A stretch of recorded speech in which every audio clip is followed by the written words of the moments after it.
Royal poll: do you support Queen as Zoom monarch?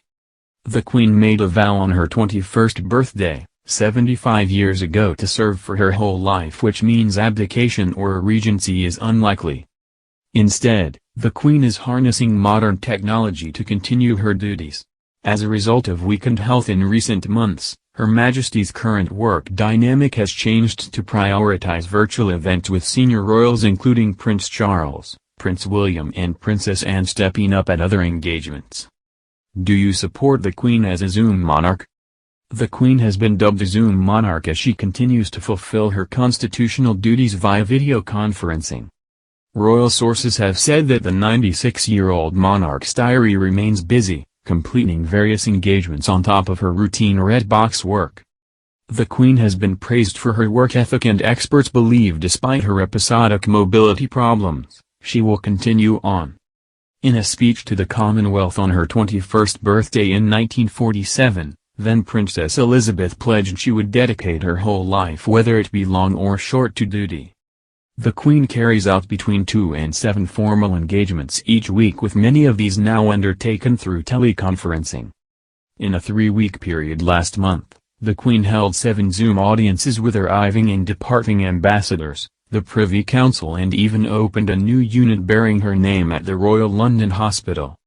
One royal aide said that virtual systems were implemented to protect the Queen during the pandemic, and many encounters, including her weekly meeting with Prime Minister Boris Johnson, were simply extended to accommodate the realities of the present situation.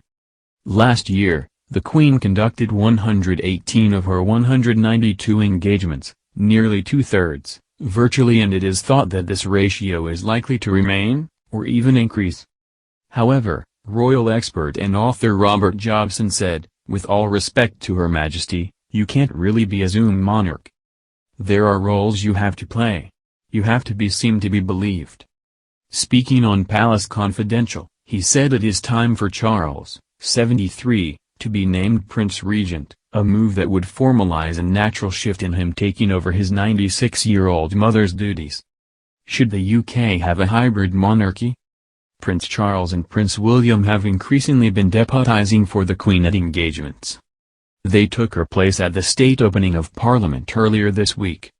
Their attendance was constitutionally under their role as councillors of state, as 2 of the 4 members of the royal family authorized to act formally on behalf of the monarch. Charles and William alongside Prince Harry and Prince Andrew wield independent authority and are appointed on a case-by-case basis to fulfill the Queen's responsibilities. Experts suggest that this sort of hybrid monarchy is a logical solution to the challenges of the Queen's health. Vernon Bogdaner, Professor of Government at King's College London and a leading constitutional expert, told iNews that the arrangement for the Queen's speech exemplified how the duties of the monarch could be delegated while she retains her core constitutional duties. He said, "There is scope for a large amount of delegation of the monarch's functions. But this cannot include her constitutional duties, for example, the right to question or be consulted on government policy, or the appointment of governors-general to the Commonwealth nations. These functions cannot be delegated, but many of the ceremonial tasks can." He added, "We do not have a de facto regency. The councillors of state, unlike the regent, have no decision-making powers. In particular, they cannot act on any matter on which the sovereign has the right to question government policy or to make suggestions about it. This is symbolized by the fact that they can never act singly, but must always act as at least 2 people out of the 4. There are also increasing calls for a 5th councillor to be appointed, potentially Prince Edward or Princess Anne. Should Prince Charles become regent? Prince Charles could be given the responsibility to carry out the Queen's duties by being named as Prince Regent under the Regency Act. The Regency Act 1937 states that the monarch's duties will be carried out by a regent if the monarch is declared to be by reason of infirmity of mind or body incapable of performing royal functions, or if there is evidence that the sovereign is for some definite cause not available for the performance of those functions. Charles has already taken the place of his mother in her absence at events in the past year. Dr. Ed Owens, royal historian and author of The Family Firm, told iNews last month, "Clearly, Elizabeth II's health is steadily deteriorating and it sounds like her recent COVID infection has not helped matters.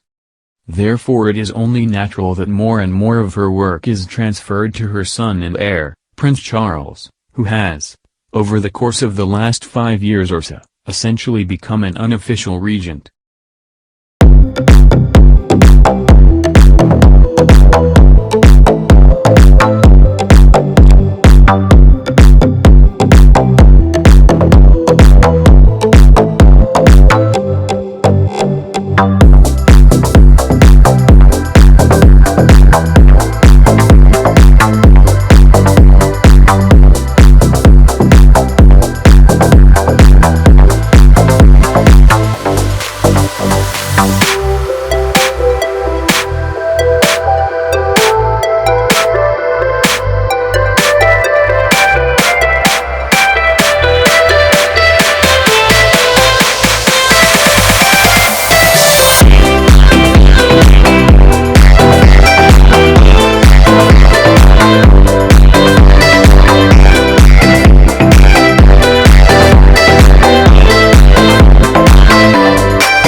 Forming royal functions, or if there is evidence that the sovereign is for some definite cause not available for the performance of those functions.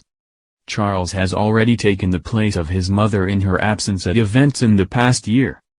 Dr. Ed Owens, royal historian and author of The Family Firm, told iNews last month, clearly, Elizabeth II's health is steadily deteriorating and it sounds like her recent COVID infection has not helped matters. Therefore it is only natural that more and more of her work is transferred to her son and heir, Prince Charles, who has, over the course of the last 5 years or so, essentially become an unofficial regent.